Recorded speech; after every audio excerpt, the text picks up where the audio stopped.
Mereka saudara kita, kita saudara mereka. Kalau setiap kelompok berpikir macam ini, maka akan ketahuan bahwa kita sesama kita tidak layak untuk dibentur-benturkan dan tidak pantas untuk saling bermusuhan. Musuh kita yang nyata adalah Yahudi, Zionis Israel. Musuh kita yang nyata adalah Nasara yang memerangi Islam yang di bawah payung PBB dengan Amerikanya. Musuh kita yang nyata pada hari ini adalah Syiah yang dipimpin oleh Iran di seluruh dunia. Ini musuh kita yang nyata. Jelas siapa di hadapan kita. Tetapi umat Islam dibentur-benturkan dengan isu-isu yang mereka yang buat, orang kafir itu buat, termasuk Syiah yang buat, semacam Wahabi dan segala macamnya. La haula wala quwata illa billah. Ibarat Allah, tentang masalah ini perlu saya beritahukan dan semoga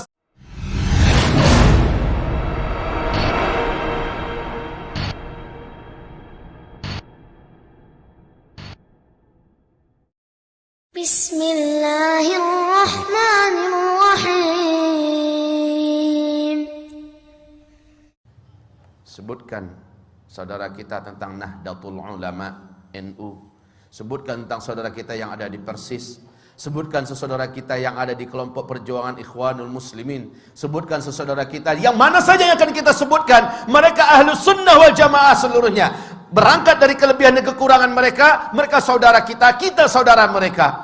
Kalau setiap kelompok berpikir macam ini, maka akan ketahuan bahwa kita sesama kita tidak layak untuk dibentur-benturkan dan tidak pantas untuk saling bermusuhan. Musuh kita yang nyata adalah Yahudi, Zionis Israel. Musuh kita yang nyata adalah Nasara yang memerangi Islam yang di bawah payung PBB dengan Amerikanya. Musuh kita yang nyata pada hari ini adalah Syiah yang dipimpin oleh Iran di seluruh dunia. Ini musuh kita yang nyata.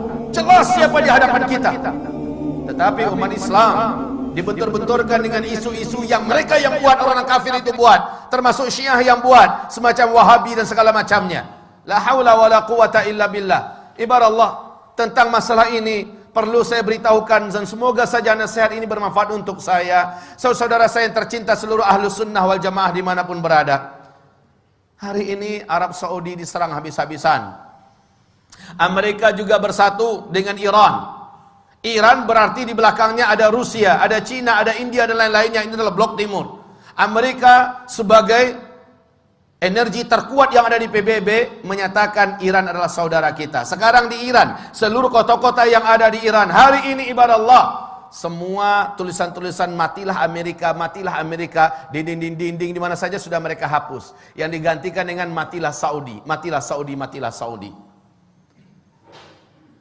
Lalu orang-orang muslimin di seluruh dunia, termasuk di Indonesia, berhasil dibakar dan disulut dengan isu Wahabi yang disematkan kepada Saudi.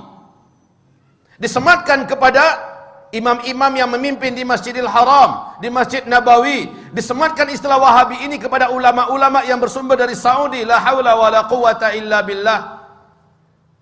Ketahuilah hamba-hamba Allah, ini fitnah. Sebab apa? Dengarkan hadis-hadis Rasulullah sallallahu alaihi wasallam berikut ini. Semoga kita tersadar betapa kita telah diadu domba oleh musuh-musuh Allah yang membawakan istilah-istilah yang tidak patut untuk dipercayai bersama.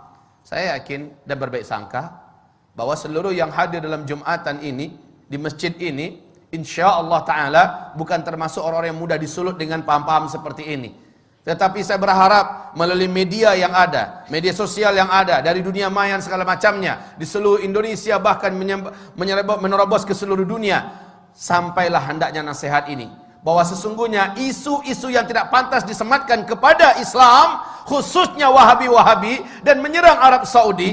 Sekali lagi, saya termasuk orang yang benci dengan Arab Saudi. Dulu, kenapa? Loyalitas Arab Saudi pada Amerika, loyalitas Arab Saudi kepada Zionis Israel, loyalitas mereka. Tapi ketika Arab Saudi jatuh ke tangan orang yang saleh, insyaallah, Allahu a'lam, di tangan Raja Salman, bagaimana dia mendeklarasikan kesatuan umat Islam di atas kepentingan Islam, bagaimana dia bersumpah bahwa akan membebaskan Al-Quds, bagaimana dia menyatakan baraknya terhadap segala macam kejahatan-kejahatan yang dilakukan oleh Timur dan Barat, terkhusus oleh PBB, dan tidak mau lagi diatur oleh PBB. Lihat bagaimana sekarang Islam benar-benar menjadi perhatian utama, dan sejak itu Amerika berpihak kepada Iran. Sejak itu Amerika bertekad untuk menghabisi Ahlus Sunnah wal Jamaah melalui lokomotif yang paling benci kepada Islam, yaitu Syiah. Maka kaum muslimin, perhatikan sekarang. Rasulullah bersabda sallallahu alaihi wasallam, "Inna ad-din la ya'rizu ila al-hijazi kama ta'rizul hayyah ila juhriha." Sesungguhnya agama ini pada akhirnya nanti akan kembali berpusat dan berfokus kepada Hijaz, sebagaimana berpusatnya dan berkutatnya ular di dalam lubangnya. Hijaz itu adalah Makkah, Madinah, Taif. Ini yang Hijaz. Di zaman-zaman fitnah, Islam akan kembali berkutat atau berkonsentrasi di Hijaz. Dan ini sekarang difitnah sebagai Wahabi-Wahabi. Rasulullah sallallahu alaihi wasallam ceritakan oleh Abu Hurairah, semoga Allah ridha kepadanya. Rasulullah bersabda, "Innal Islam bada'a ghariban wa sayaudu ghariban kama bada'a." Islam mula-mula datang, dia adalah aneh, dikucilkan dan tidak diterima. Nanti ketika di akhir zaman, Islam akan kembali dianggap aneh, dikucilkan dan kembali tidak diterima. Justru oleh umatnya sendiri. Wa huwa ya'rizu bainal masjidaini kama ta'rizul hayyatu fi juhriha. Dan Islam ini, kata Rasulullah sallallahu alaihi wasallam, hanya akan terpusat di dua masjid ini, yakni Masjid An-Nabawi dan Masjidil Haram, berarti di Mekah dan di Madinah, ya. Kama ta'rizul hayyatu fi juhriha, sebagaimana ular berpusat di dalam lubangnya. Hari ini sekali lagi isu tentang Abdul Wahab bin Abdul Rahman Al-Afriqi di abad kedua dari kelompok komunitas Khawarij yang menganggap kelompoknya saja yang paling benar, di luarnya sesat seluruhnya, yang mengkafir-kafirkan orang, membidah-bidahkan orang pada abad kedua Hijriah. Bukan Syekh Muhammad bin Abdul Wahab At-Tamimi yang ada di Hijaz, bukan. Ini jelas mujaddid.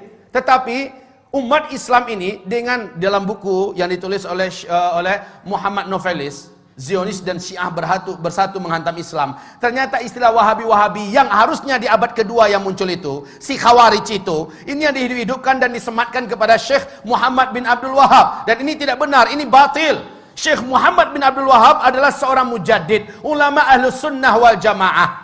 Lihat seluruh bacaan-bacaan yang ditulisnya, lihat seluruh gubahan-gubahannya, lihat seluruh penyampaiannya, sama dengan yang ada pada umat Islam pada hari ini, baik yang dipakai dan diamalkan oleh NU, baik yang dipakai oleh umat Islam yang ada di Muhammadiyah, baik yang dipakai oleh Ahlus Sunnah wal Jamaah yang ada di mana-mana. Tapi yang ditulis, yang diucapkan, dilafazkan oleh sang Khawarij abad kedua Hijriah, yakni Abdul Wahab bin Abdul Rahman, ini dia yang sesat, menyesatkan. Tapi orang-orang Syiah menyematkan ini kepada Syekh Muhammad bin Abdul Wahab. Inilah kebatilan yang nyata, ibarat Allah yang kami muliakan. Lalu umat Islam sekarang mau saja percaya dan dibentur-benturkan.